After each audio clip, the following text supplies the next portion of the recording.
We're going to face challenges.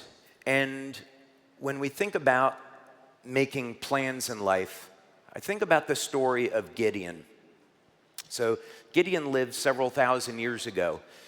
And to put this in context, at this time, the Israelites were in captivity.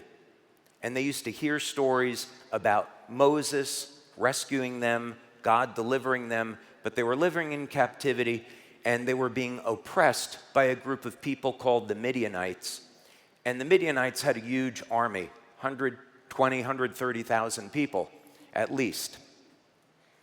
And one day, God sent a prophet and an angel to speak with Gideon. Now, Gideon is a farmer, barley farmer.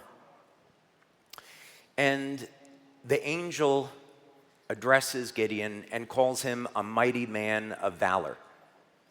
And for all you Bible believers, I'm going to paraphrase because I didn't memorize this story.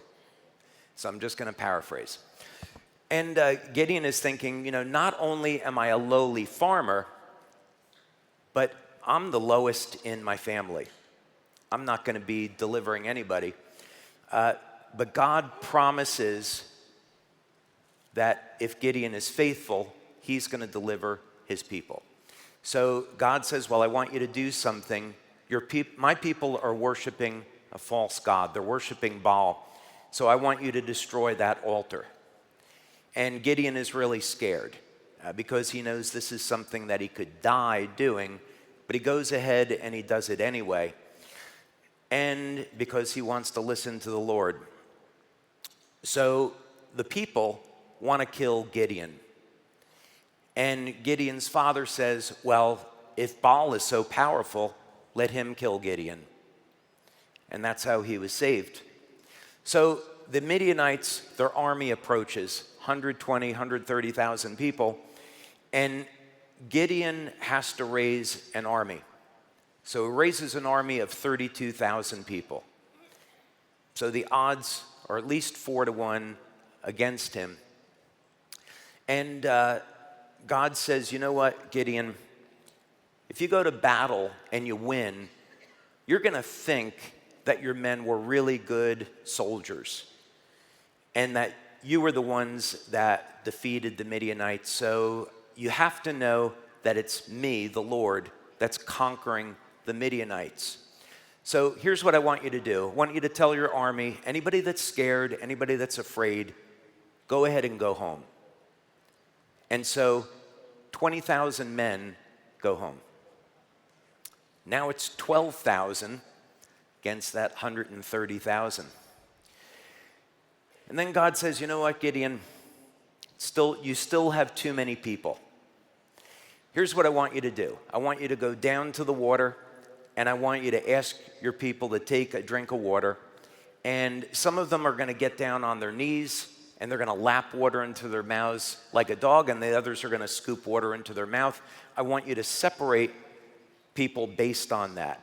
And you had 300 people on one side and the rest on the other. And he said, okay, tell those others to go home. You got an army now of 300 people. That's good. And so Gideon's pretty nervous at this point. So God says, look, what I want you to do is go down into the camp of the Midianites,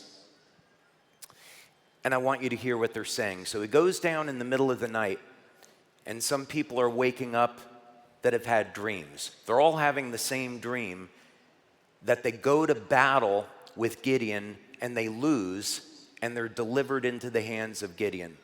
So they're terrified. So Gideon hears this, he goes back, and then God says, okay, you've got these ceramic jars.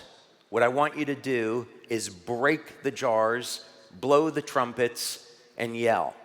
And they do that. And you can imagine when they're breaking these jars with their swords, it's going to sound like thousands of these jars are like thousands of swords. And they have 100 men in 3 different places surrounding the Midianites. So this sound must have been resonating all around the Midianites. So what happens is the Midianites, they wake up, they think that there's thousands and thousands of Gideon's men attacking. It's dark out, and Midianites are bumping into one another and killing who's ever next to them.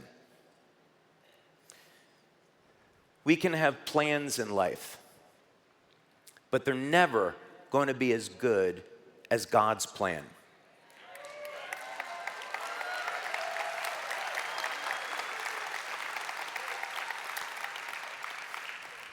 That day, God showed Gideon how 300 people could defeat an army of 130,000 people, and that's exactly what happened. This company is capable of accomplishing truly incredible things.